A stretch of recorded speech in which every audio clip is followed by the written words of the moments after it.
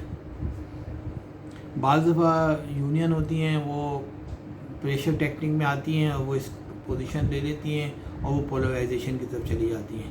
تو ظاہر ہے اگر آپ کو پتہ ہوتا ہے یونین ہے یہ آئے گی اور پولرائزیشن کی طرف جائے گی تو پھر اس کے حساب سے آپ اپنی اپروچ رکھتے ہیں، ٹھیک ہے نا.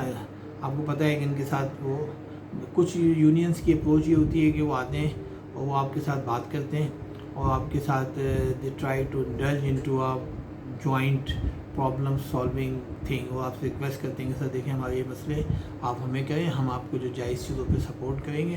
تو وہ ایک الگ اپروچ ہے. تو ایسی یونین جو آپ کے ساتھ فرینڈلی ہوتی ہیں، جو ریزنیبل ہوتی ہیں، ان کے ساتھ پھر آپ ایک الگ اسٹریٹجی بناتے ہیں ان کو کس طرح ڈیل کرنا ہے. بعض دفعہ یہ ہوتا ہے کہ کچھ یونینس کی ٹینڈنسی ہوتی ہے کہ they go and involve the external party. مثال طور پہ لیبر، ہر یونین جو ہوتی ہے کمپنی کی وہ ایک فیڈریشن کا حصہ ہوتی ہے، لیبر فیڈریشنز کا، تو وہ اپنی فیڈریشن کو انوالو کر لیتی ہیں. اور جیسے وین آئی واز ان ڈاڈیکس، تو وہاں نیگوسیشن جب ہوتے تھے تو یونین کے نیگوسیشن میں جو فیڈریشن کا ہیڈ تھا وہ آتا تھا. تو اس سے کیا ہوتا ہے ریلیشن شپ اسپوائل ہو جاتی ہے، یا وہ پولیٹیکل پارٹیز کا انفلوئنس بعض دفعہ آ جاتا ہے. بعض دفعہ یونین کی اسٹریٹجی ہوتی ہے کہ وہ کمپنیز میں نیگوشیٹ کرتے ہیں اور دے فیل دی نیگوسیشن، دے گو انٹو ڈیڈ لاک، اور پھر انہوں نے جو فیصلہ کرنا ہوتا ہے وہ جا کے لیبر ڈپارٹمنٹ میں جو ریکنسیلیشن میں کرتے ہیں. تو آپ کو پتہ ہوتا ہے کہ یہ ان کی ہسٹری یہ رہی ہے کہ ان کو کچھ بھی ہم دے دیں گے، ابھی سونے کا نمالہ بھی دے دیں گے، ساری ڈیمانڈ بھی ایکسیپٹ کر لیں گے، پھر بھی یہ ہماری بات پہ ایگریمنٹ نہیں کریں گے اور ان کو جانا ہے اور یہ باہر جا کے لیبر ڈپارٹمنٹ میں ہی کریں گے. تو اس طرح کی یہ آپ نے ہسٹری دیکھتے ہیں، اس کے حساب سے پھر آپ یہ فیصلہ کرتے ہیں کہ یہ کس طریقے سے ان کو ڈیل کرنا ہے. ٹھیک ہے، اسی طریقے سے یہ بہت اہم ہوتا ہے کہ جب نیگوسیشنز آپ کے پاس ہوتے ہیں تو آپ کا ڈیٹا تیار ہونا چاہیے، ٹھیک ہے نا. مثال طور پہ ڈیمانڈس آئی ہیں، اب انکریمنٹ ہے، انہوں نے کہا ہمیں 15% دے دیں، تو آپ کے پاس ڈیٹا ہونا چاہیے کہ سے فار ایگزامپل فارماسیوٹیکل انڈسٹری. تو اس وقت کراچی میں جو pharmaceutical, for example this is a multi national company, تو آپ کہتے ہیں کہ ملٹی نیشنل کمپنی میں 25 فارماسیوٹیکل کمپنیز ہیں وہ آر ورکنگ، اور ان میں یونینس ہیں، اور ان کے جو یونین ایگریمنٹس ہوئے ہیں ان میں ایوریج اتنا انکریمنٹ دیا ہے. یا آپ کے پاس اپنا پتہ ہونا چاہیے کہ پچھلے 5 ایگریمنٹ جو اس میں کیے ہیں اس میں ایک ٹرینڈ کیا ہے، ٹھیک ہے نا.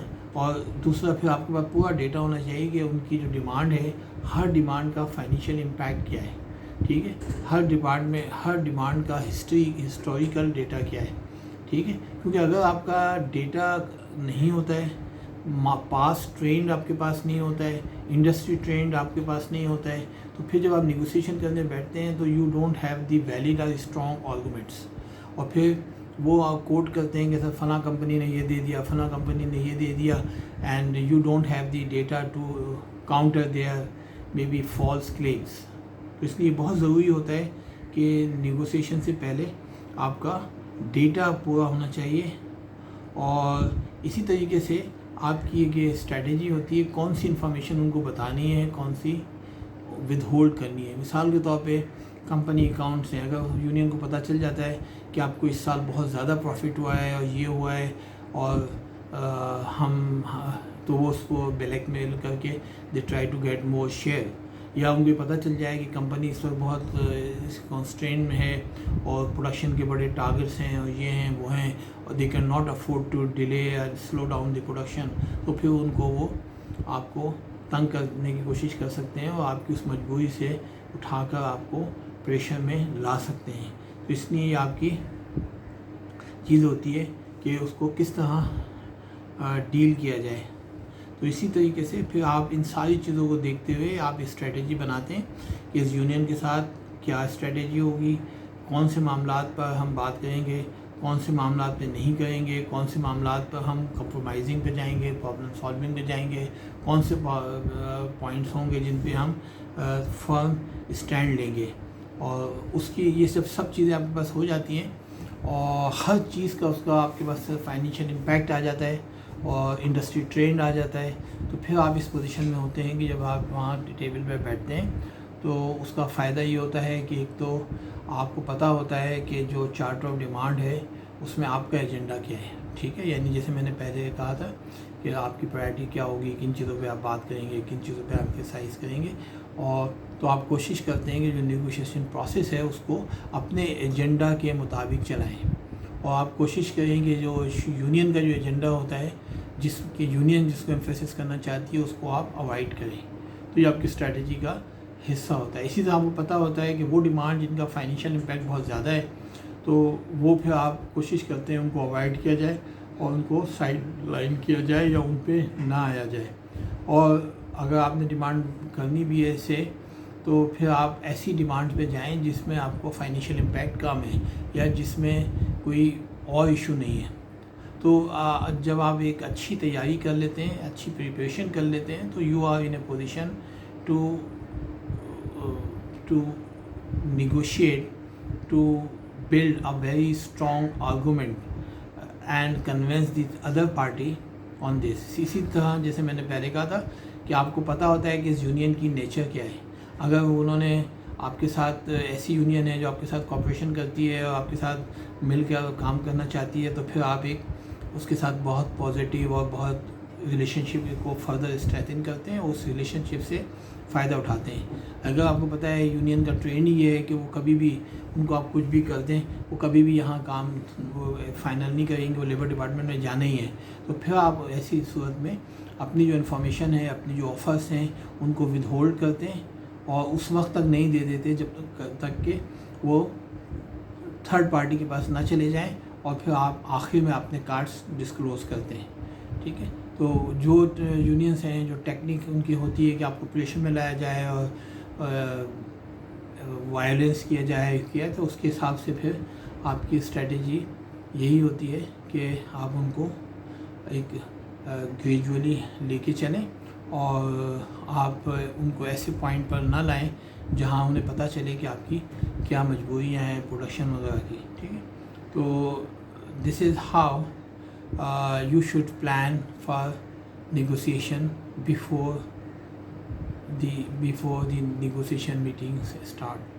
So اب اس سلسلے میں we'll continue with the discussion on discussion forum، ٹھیک ہے۔ Thank you very much.